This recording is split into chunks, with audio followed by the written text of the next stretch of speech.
politics is like the Hotel California. You can check out, but you can never leave. So just because an issue has failed for now does not mean that it won't come back. But for right now, I don't see any cause for concern for rent control. Welcome to the Rental Property Owner and Real Estate Investor Podcast, brought to you by the Rental Property Owners Association, where real estate investors have found success since 1968. I'm your host, Brian Hamrick from Hamrick Investment Group. This episode is sponsored by Green Property Management, managing everything from single-family homes to apartment complexes in the West Michigan area. Find out more at greenpropertymgt.com. And RCB & Associates, helping real estate investors and small business owners navigate the complex world of health insurance and Medicare benefits at rcbassociatesllc.com. Get ready for the Midwest Real Estate Investor Conference in Grand Rapids, Michigan. Join hundreds of real estate investors for networking, learning, and growth. Be sure to mark your calendars for April 24th and 25th of 2025. Hello and welcome to episode 463. No matter which party and candidates you voted for, one thing I'm certain that we can all agree on is that it's good to have Election Day behind us. But what does the outcome, both state, locally, and across the country, mean for real estate investors? Erika Farley is the executive director of the RPOA, and she has an extensive background in local and state politics in Michigan. She's here today to discuss the election results on both the state and federal level and what real estate investors might expect from a policy perspective. Erika, thanks for being here today. Thanks for having me today, Brian. You have a political background. I mean, just ground us a little bit in what your political experience has been before you became the executive director of the RPOA. I fell into it, frankly, by accident. I had to do an internship for my degree at Michigan State University, and I came and interned in Lansing to work for the state Senate, and I never left. And that was a long time ago, Brian. I worked in the governor's office. I worked in the state house. I worked in the state Senate. I was a chief of staff in the state Senate. And I did that for 20 plus years here in Lansing, both on the policy and the political side. And after a long time of doing that, then I moved into the private sector on the other side of that, doing advocacy and lobbying. So you have incredible on-the-ground experience with the politics and the policy and how everything is made and the dynamics there. So let's take that and apply it to what just happened. And by the way, we're recording this the day after the November 5th election. So we know at this point that Donald Trump is president. Why don't you tell us what we know? Because I'd rather you say it than me. But tell us what we learned from the election. Donald Trump was reelected to the presidency. The United States Congress, both the House and the Senate, are controlled by Republicans. There was a huge turnout for the Republicans in general on the national level. In Michigan, it is still the morning, and people are still waiting to see the official call in our U.S. Senate race from Mike Rogers and Elisa Slotkin. Some people are calling it for Elisa Slotkin to be our next U.S. Senator. She's a Democrat, but people aren't fully comfortable with that. We'll see what that is. It is super close, like micro numbers close. Very, very close. Last I checked about 45 minutes ago, they were about 4,700 votes apart in Michigan. If it's less than 2,000 votes for a statewide office, that's an automatic recount. So we will see what that is, because it's just very, very close, and not all of Wayne County, other absentee ballots have been reported, because as of the recording of this, within the last half an hour, we still don't know if Donald Trump won Michigan or not. The reason we know he won presidency was because Wisconsin voted for him, Pennsylvania voted for him, and so that gave him his electoral majority, and so that made him the next president. But we're still waiting to see where Michigan is being called. We're waiting on Wayne County, which happens a lot. It's the most populous county in our state.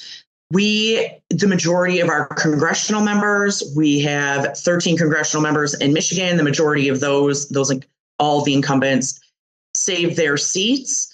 Tom Barrett in the 8th Congressional beat Curtis Sertel.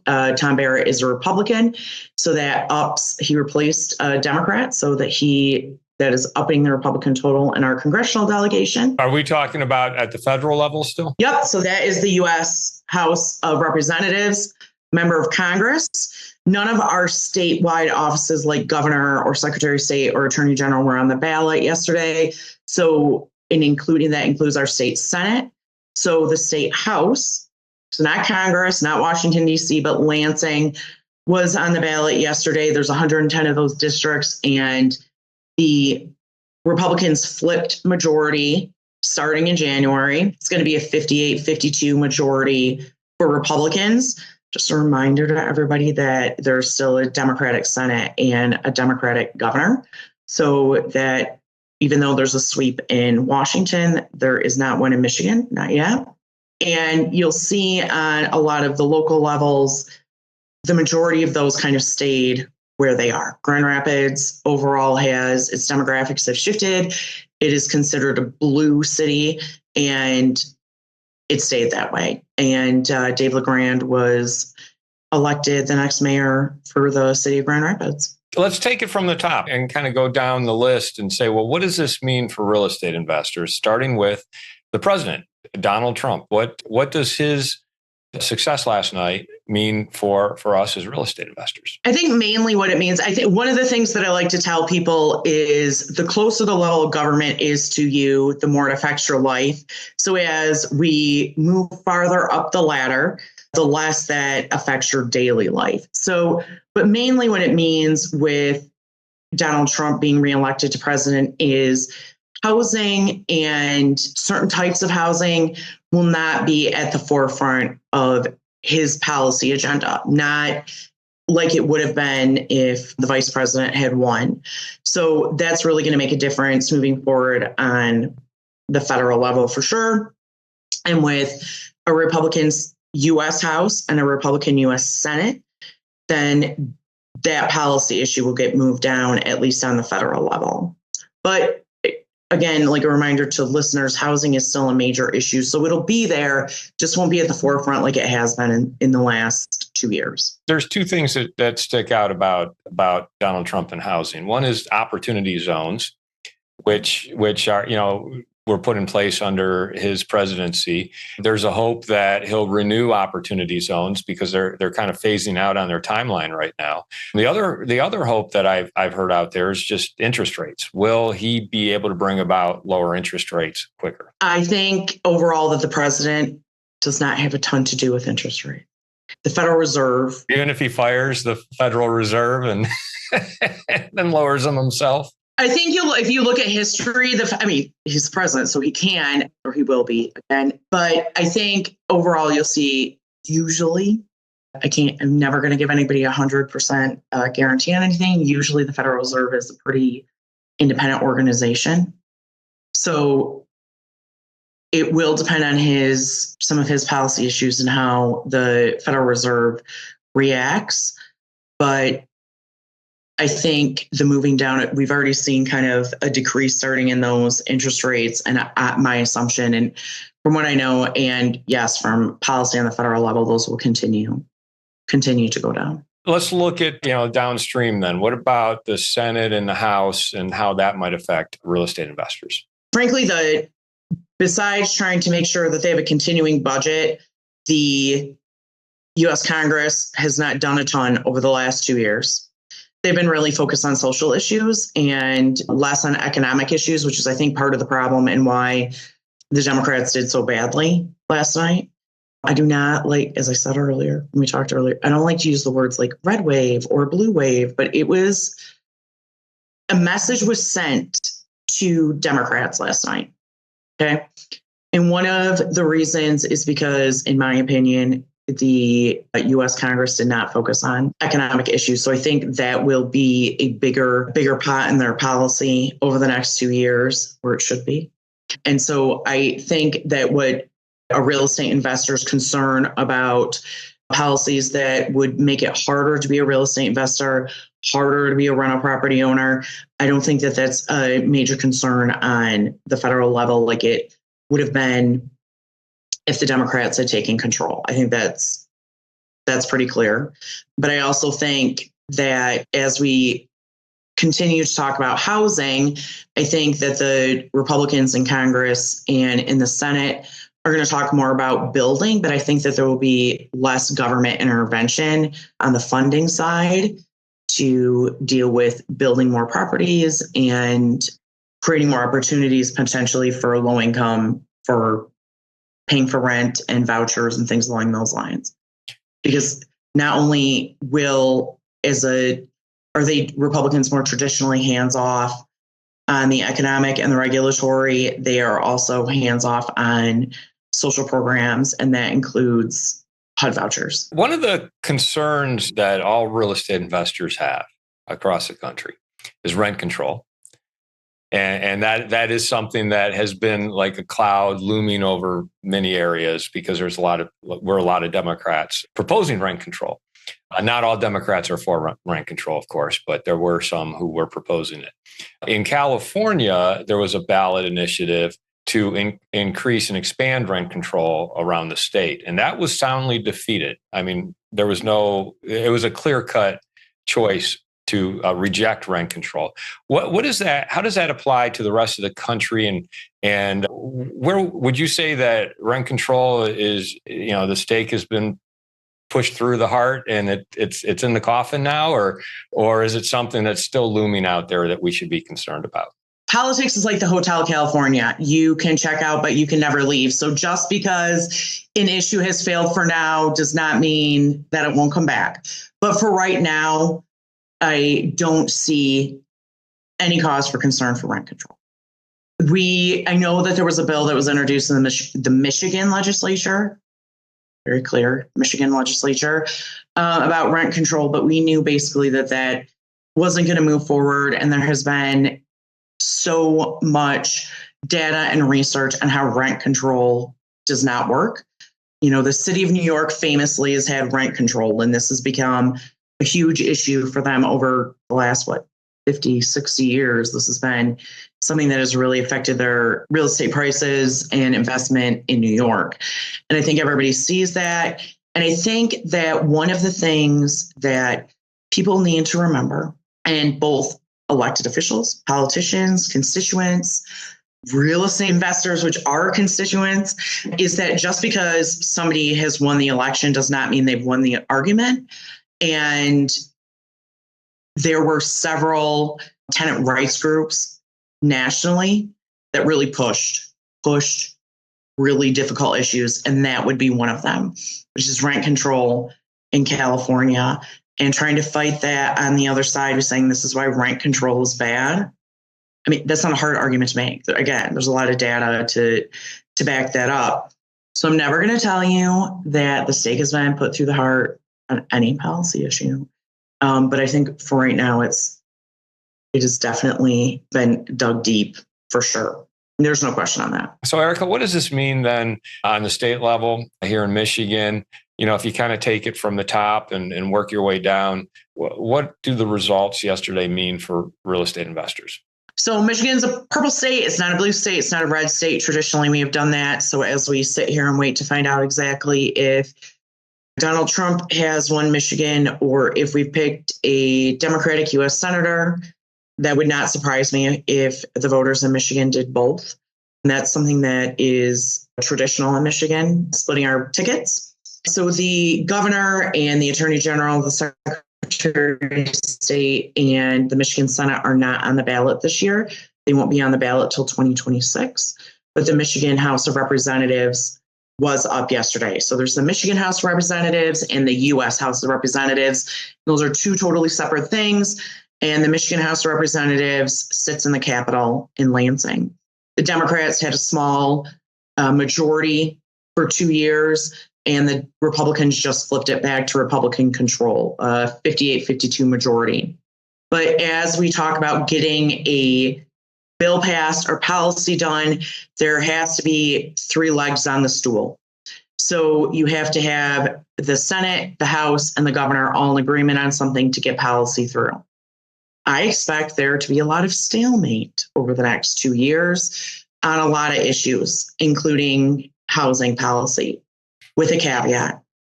It is, the Michigan legislature is constitutionally bound to do a budget every 12 months.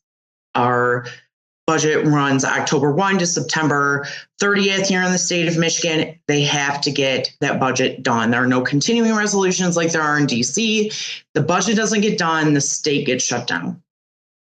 So there will have to be some compromise between Republicans and Democrats to get that budget done. And I bring that up because a lot of time there is conversations about, we really need to get this budget done. What do you want on the budget? Well, I also would like to see this on the policy side, and making sure that to get those votes and to get that taken care of, that there are policy issues moving forward.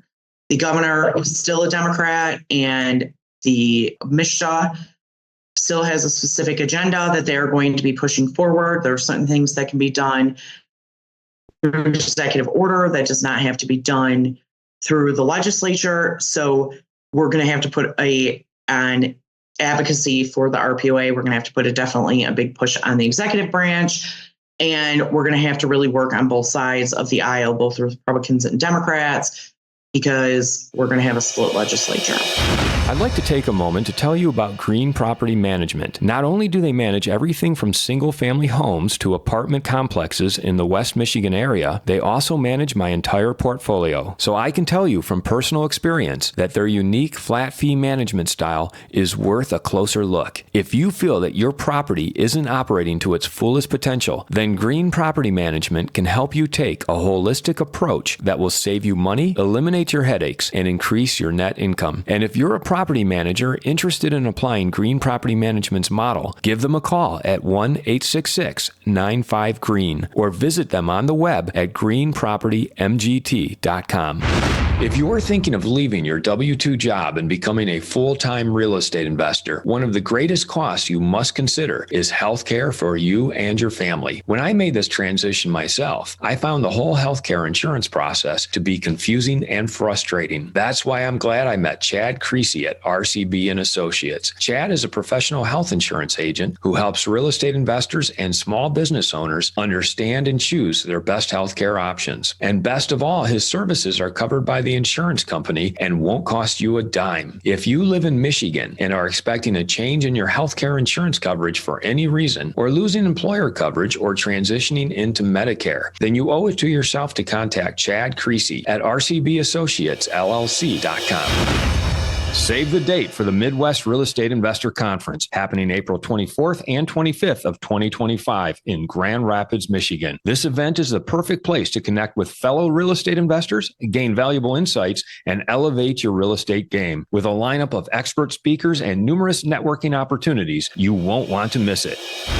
Let's break it down into policy, but policies that are laws that are out there that we're trying to prevent, and then policies that we're in favor of. What do we have floating out there that we should be aware of?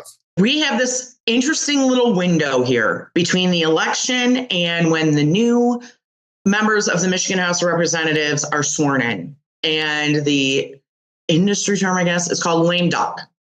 So we have this little teeny tiny few weeks of time between Thanksgiving and Christmas where the party and majority and those who are on their way out are going to move as much legislation and as many bills as possible. This is not a Democratic thing. This is not a Republican thing. Having done this for 25 years, this happens at the end of every legislative session. It's a tradition here in Michigan. So they're going to try to push through a lot. So there are a few things that are really at the forefront here as we move it before the end of the year, is removing criminal background checks or streamlining what criminal background checks can be done for prospective tenants, a expungement of evictions. They would like to do that automatically after 2 years. Short-term rentals is still on the agenda. It's just been pushed back, that it's not at the forefront, but still something to keep an eye on. We were talking about what the bill sponsor refers to as junk fees, which is basically making it very clear in the lease what is the responsibility of the property owner and what is the responsibility of the resident. We are working and negotiating on that bill. So there are several things that we are still having to work on, and we're going to have to keep our pedal to the ground between now and the end of the year because things are going to move fast and they're going to try to get as much done as they can. Does the criminal background check and the expungement of evictions after 2 years, are those real? And is there enough momentum behind them to put them into law? I mean, is that something that we should be concerned about as real estate investors? Yes, we should definitely be concerned about them. Yes, they are real. And when the Democrats lost majority last night, they have a list of things they want done. The Senate Majority Leader, Winnie Brinks, who's from Grand Rapids, who is a Democrat, has made it very clear that she wants something done with housing before the end of the year.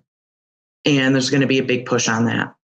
So yes, these things are very real, and we are working very hard on them our goal is to make sure that they don't happen. But the votes are there right now. Before the end of the year, before December 31st, because they can go all the way to December 31st, the votes are there for these things. And they will be even more steadfast in those votes now that the Democrats lost majority in the Michigan House. I know you go out there and advocate on behalf of the rental property owners. I mean, how do you prevent those from actually getting all the way through? Like, what's the strategy there? One of the things that we have to do is, of course, talk about the reality of the situation. A lot of times when legislators bring things forward, they sound like a really good idea on the face of it. And I'm kind of a Debbie Downer. I'm going to tell you why it's not going to work. That's a lot of what I do. This isn't why this is going to work. This is the reality of the situation. This is the data. And then a lot of what I do is making sure that people know they can trust me and that I tell the truth. That's a huge part of it. But it is to get our voice out. One of the things that we do is we have a coalition of housing and for property owners, and that's the Management Association and the Apartment Association and us at the RPOA and the Manufactured Homes and RVs. So that's our core housing group. And we all work together as one voice as we move forward. One of the things I'm going to do today is talk to our coalition partners on what we're looking at in lame duck towards the end of the year. The more of us there are, the louder our voice is. And that's really important as we bring in people from the mortgage brokers and small business owners and the chamber and banking, et cetera. Are there any policies that we want to get pushed through during this lame duck period? One thing that the RPOA has supported for a really long time, and I mean decades, is a tax on gallons of paint that would go towards lead remediation. This is a sticky wicket, okay? And you'd think, why is this a sticky wicket? One, because Republicans don't like to vote for tax increases. So a lot of times they're like, I don't want to vote for a tax increase. And Democrats keep telling us we have bigger fish to fry. So that's one thing we talk about, but we are really going to have to look at our governmental affairs after the first of the year, see what happens after lame duck, and come up with our priorities on what that's going to look like over the next 2 years. There's a couple election follow-ups that the RPOA is doing that you're hosting, one in Grand Rapids, one in Brighton. Do you want to mention those and just let our listeners know how they can get tickets to them? Next Wednesday, November 13th, we have one in Grand Rapids at Crossroads Conference Center. And that's from 11:30 to 1. It'll both be myself and Tabitha Zimney, who is our multi-client contracted lobbyist who's in Lansing consistently every day. And then our next one will be Wednesday, November 20th. That's in Brighton, Michigan at the Oak Point Country Club. Same thing. We have member and non-member prices for those tickets, and you can go to rpoaonline.org, and it's right there on the homepage. Just click that and sign up. Any final thoughts about the election that, kind of help wrap it up and put it in context for us? I think the policy direction for real estate investors is in a better place than it was yesterday going into next year. But we can never rest on our laurels. The political pendulum always swings.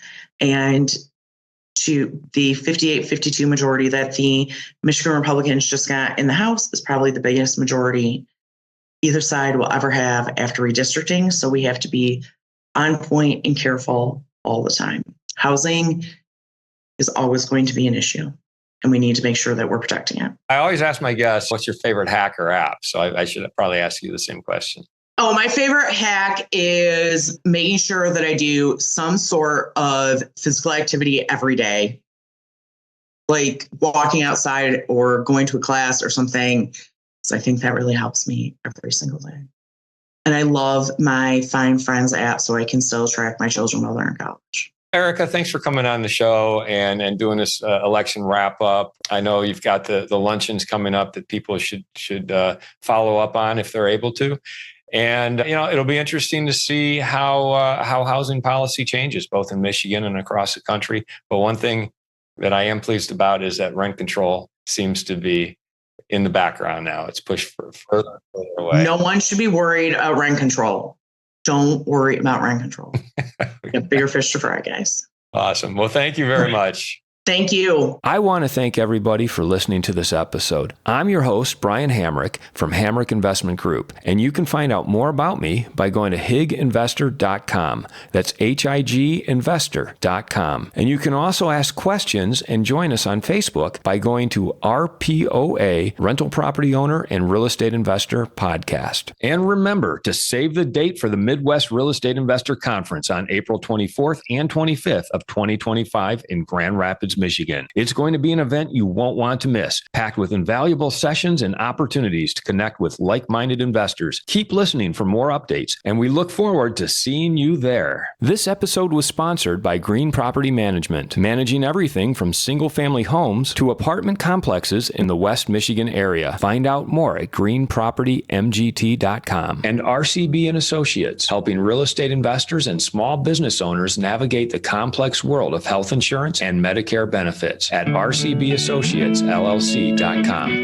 You've been listening to the Rental Property Owner and Real Estate Investor Podcast, brought to you by the Rental Property Owner Association. You can find out more at rpoaonline.org. If you enjoyed this podcast, please go to iTunes to subscribe, rate, and review.